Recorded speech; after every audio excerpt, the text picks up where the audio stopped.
በስመ አብ ወወልድ ወመንፈስ ቅዱስ አሐዱ አምላክ አሜን። እጅግ የተባረካችሁ የተወደዳችሁ ጌታችን አምላካችን ኢየሱስ ክርስቶስ ሰማያዊ በሆነ ስፍራ መንፈሳዊ በሆነ በረከት በሰማያዊ ስፍራ ይባርከን ይባርካችሁ። የእግዚአብሔር ልጆች ተብለን እንድንጠራ አብ እንዲህ ያለውን ፍቅር የሰጣችሁ መንፈስ ቅዱስ ያተመን የቅዱሳን ልጆች የእመቤታችን የአስራት ልጆች ሁላችሁ እንደምንቆያችሁ ሁሉን የሚችል ጌታ አምላክ እግዚአብሔር ስሙ የተወደደ የተመሰገነ ይሁን። እንኳን አደረሳችሁ። ዛሬ ጥር 21 ቀን የእመቤታችን በዓለ ዕረፍት የሚታሰብበት በተለምዶ አስተርዮ ማርያም የሚባለው በዓል ነው። እንኳን አደረሳችሁ።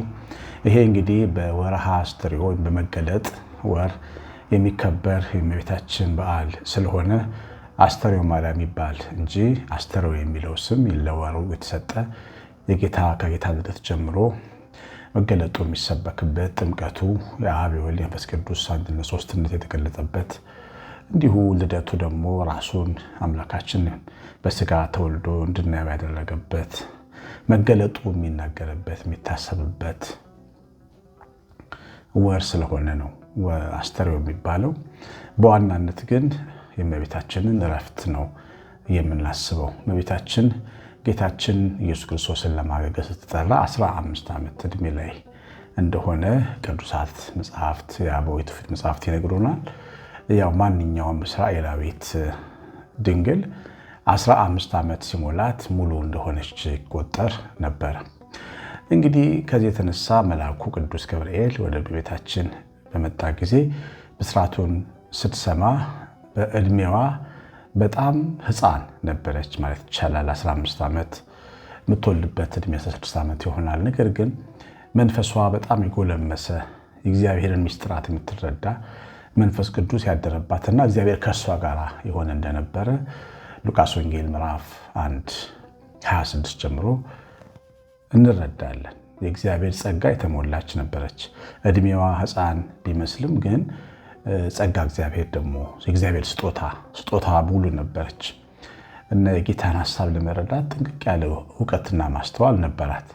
በጣም የሚገርማችሁ የታላቁ መልአክ ቅዱስ ገብርኤል ብስራት ምስጢረ ሥላሴ ነው።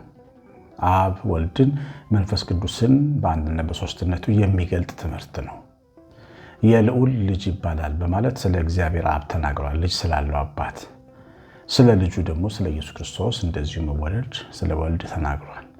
መንፈስ ቅዱስ በእሷ ላይ እንደሚመጣና እንደሚያድርባት በእሷ ይሄ ምስጢር እንደሚፈጽምም ስለ መንፈስ ቅዱስ ነግሯታል። በአይሁድ እምነት የአብን የወልድን የመንፈስ ቅዱስን ትምህርት ወይም ምስጢረ ሥላሴን በግልጥ የሚያሳውቅ መረጃ የለም። እርግጥ በብሉይ ኪዳን ምስጢረ ሥላሴ በተለያየ መንገድ ቢገለጥም አይሁድ ግን አስተውለውት አልነበረም። ነገር ግን እመቤታችን ሰዎችን ሁሉ ወክላ ይሄንን ታላቅ ምስጢረ ሥላሴን ተረድታለች። የባህሪያችን መመኪያ የምንላት ለዚህ ነው። የእኛ ባህሪ ሊረዳው የማችለውን ተረድታ ነው በልጅነቷ አሜን እንደ ቃል ይደረግልኝ፣ እግዚአብሔር አብ ልጁን ይልካል፣ ልጁን በማፀን ያድራል፣ መንፈስ ቅዱስን ይሰራል የሚለውን አዋጅ ሰምታ አሜን ይሁንልኝ በማለት ለትልቁ የማዳን አገልግሎት አገልጋይም እናትም ልትሆን ተስማማች። እንግዲህ ይሄ ስምምነት ወይም ይሄ አሜን ማለት ቃል በማህፀኗ ስጋ እንዲሆን እንዲዋሃድ የእኛም ባህሪ አድርጎ አማኑኤል እንዲተረጎም ሲያደርግ ከዛ ግን እሷም ላይ በረከትና ብፅዕና እንዲሁም መከራና ስደትም ጭምር አንድ ላይ ያመጣባት ነበር። ነገር ግን ነገሩን በጣም በጥልቀት የምትመለከት በትህትናም የምትኖር ነበረች። ለምሳሌ ጌታችን ከተጸነሰ በኋላ ዘመዷ ኤልሳቤጥን ለመጠየቅ ስትሄድ ቀደም ብሎ መንፈስ ቅዱስ የኤልሳቤጥን ልብ ከፍቶ በእሷ ላይ አድሮ ቅዱስ ገብርኤል የነገራትን የሚመስል ዜናና ምስጋና ኤልሳቤጥ ስትነግራት ሰምታለች፣ አስተውላለች። በእሷ ማህፀን ያለውም ኢየሱስ ክርስቶስ ጌታ እንደሆነ ኤልሳቤጥ ስትናገር አስተውላለች። እሷም የከበረች መሆኗን የጌታዬ እናት ወደ እኔ ትመጪ ዘንድ እንዴት እንዲገባኝ ይችላል ስትላትም ሰምታለች። ከጌታ የተነገረላትን ቃል በእምነት የተቀበለች ያመነች ብፅዕት ናት ብላ ከትውልዱ አንዱና ቀዳሚ በመሆን ብፅዕት ስትላትም ሰምታለች። እነዚህ ሁሉ የምስጋና ነጎድጓድ ከቅዱስ ገብርኤልም ከኤልሳቤጥም ከመንፈስ ቅዱስም ሲመጣ ራሷን ከፍ አድርጋ አልተመለከተችም። ስታመሰግን ነፍሴ ጌታዬን ታከብረዋለች በማለት ጌታዋ እንደሆነ ኢየሱስ ተናገረች። እናቴ ሲላት ግን ልጄ ያላለችውም ልጇ ነው። በእውነት ግን ጌታዬ በማለት የጸነሰችው አምላኳ እንደሆነ ጌታዋ እንደሆነ በትህትና ገለጸች። እንደ እናት ልጄ ማለት በልጇ የመመካት መብት እኮ ነበራት፣ ግን እንደዚህ አላደረገች እና የባሪያይቱን መዋረድ ተመለከተ በማለት ራሷን ባሪያ አድርጋ መቁጠርን መረጠች። ከዛ በኋላ እንግዲህ ጌታ ሲወለድ ያንን ትልቅ ጌትነት የምታገለግለው እናት ሆና እሷ ነበረች። ያው ታውቃላችሁ ኪሩቤል የሚሸከሙት እነዛ 6 ክንፎች ያሏቸው 4 እንስሳት ፊታቸውን በ2 ክንፋቸው እግራቸውን በ2 ክንፋቸው የሚሸፍኑት እንዳያዩት ብርሃኑ ፈርተው እንዳይቃጠሉ እግራቸውን ሸፍነው የሚያገለግሉትን እሷ በትከሻዋ ስትሸከመው ነበረ። ይሄ እንግዲህ የትኛው ናት እንዲህ አይነት ክብር ያላት እናት? በመጽሐፍ ቅዱስም በታሪክ መዝገብ የዓለምን ፈጣሪ በማህፀኗ ተሸከመችው ብቻ አይደለም፣ በትከሻዋም ተሸከመችው፣ አቀፈችው፣ ገላውን አጠበችው፣ ሳመችው፣ ትንፋሹንም ማሸተተች፣ የሕፃንነት ንግግሩን አዳመጠች። ዳዴ ሲል ቆሞ ሲራመድ እጁን ይዛ አለማመደችው፣ ጡቷን አጠባችው፣ ሳመችው፣ ቅፍ አድርገው አደረች። የማንን ጌታ? የሰማይና የምድርን ጌታ እና ትውልድ ሁሉ ከዛሬ ጀምሮ ብፅዕት ይሉኛል፣ በእኔ ላይ ታላቅ ስራ እግዚአብሔር ስላደረገ ብላለች። እውነት ለመናገር እመቤታችንን ብፅዕት ከሚሉት ወገኖች በመሆናችን እኔና እናንተ እድለኞች ነን።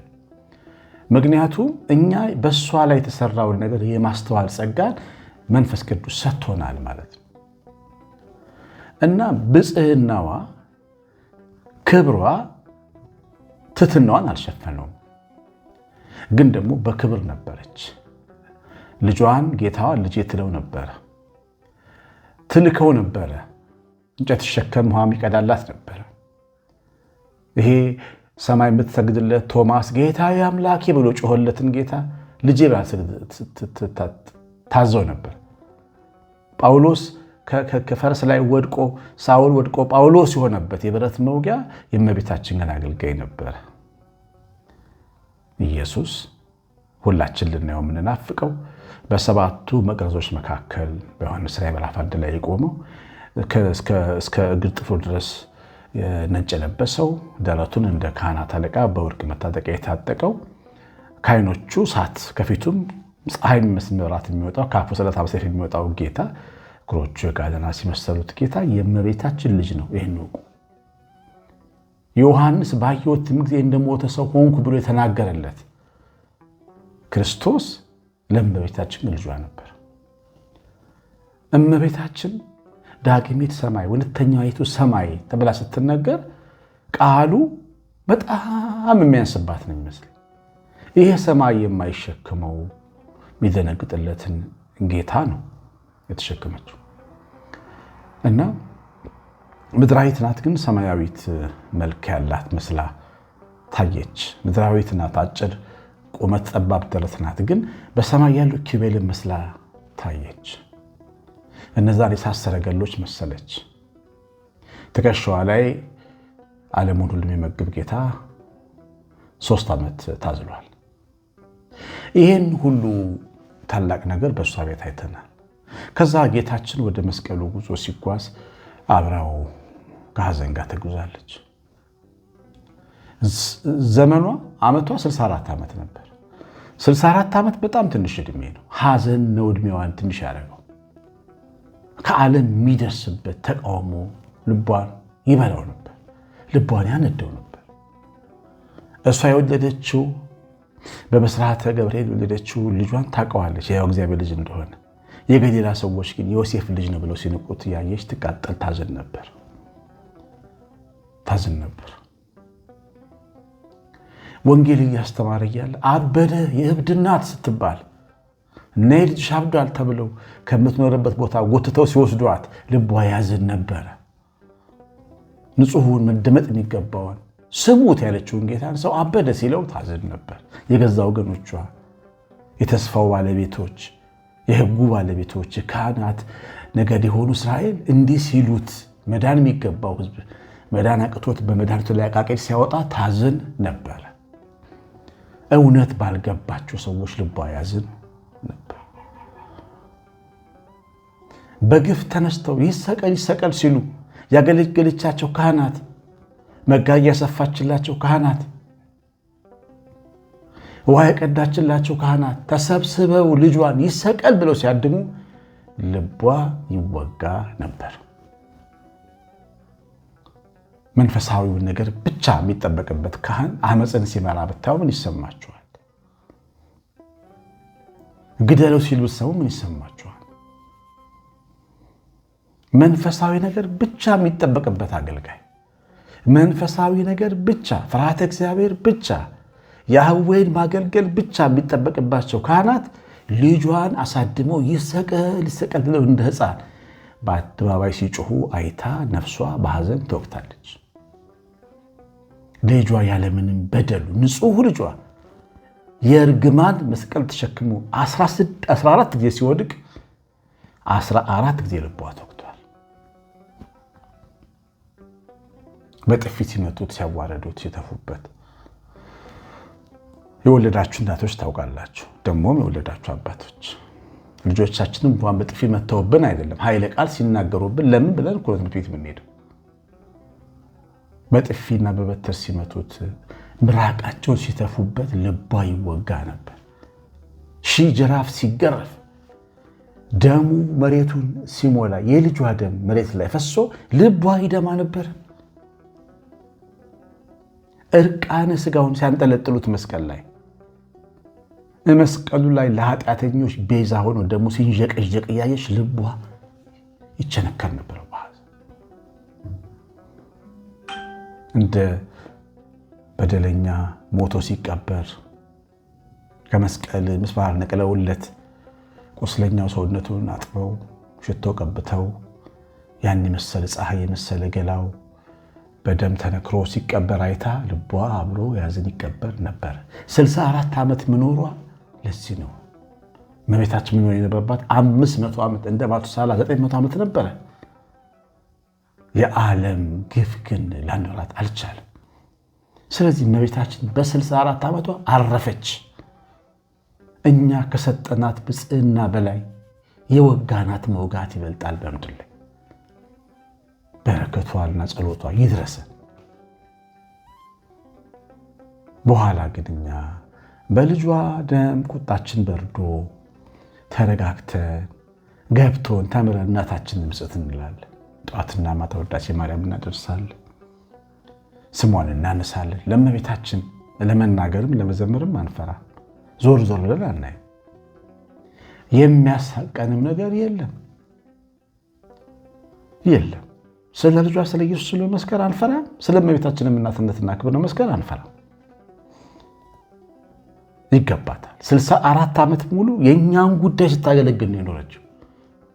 ኢየሱስ ክርስቶስ የእኛ ጉዳይ ስለሆነ የእኛ ትልቁ ቁልፍ ስለሆነ እመቤታችን 64 ዓመት ሲሞላት አለፈች። ዛሬ ዕረፍቷ ነው የሚታሰበው። በእግዚአብሔር ቀኝ አለች። ንግሥቲቱ በቀኙ ትቆማለች። በክብር አለች፣ በብርሃን አለች፣ በሞገስ በመደመጥ አለች። እመቤታችን ልጇ ከሞት አስነስቶ በቀኙ አስቀምጧታል። እነዛን ሁለቱን ወይራዎች በኢየሩሳሌም ከተማ እንደተገደሉት በዮሐንስ ራእይ ላይ እንዳሉ ወይራዎች ከሞት አስነስቶ እንደወሰዳቸው እመቤታችንን ከሞት አስነስቶ ወስዷታል። ከሞት ተነሳች እንደ ኢየሱስ አይነት ትንሣኤ የተነሳች ይመስላችኋል? ኢየሱስ በራሱ ኃይል ስልጣን ተነሳ። እመቤታችን ግን ልጇን ያስነሳት። የእሷ ሰውነት የጌታ መቅደስ ነው። ቤተ መቅደስ ዙፋን ነው። አርያም ሰማይ ነው። 9 ወር ከ5 ቀን ያደረበት ማኅፀን የትም ይጠል አይደለም። ከበረች። በረከቷ ጸሎቷ ይድረስ። እንኳን አደረሳችሁ። ይህንን መታሰቢያ የምናስብበት በዓል ነው። ጥር 21 ቀን እግዚአብሔር የሰማነውን በልቦናችን ጻፍልን፣ ብዙ የምንማርበት ያድርገን። እግዚአብሔር ባርካችሁ። እግዚአብሔር ቸርነት እናታችን እመቤታችን ራይት በረከት የመላት ጥበቃ አብሮን ይሁን። ትምህርቱን ኮሜንት አድርጉ። እንኳን አደረሳችሁ በሉ፣ ተመራረቁ። ቀሲስ አሸናፊ ገብረማርያም ነኝ። ሰላም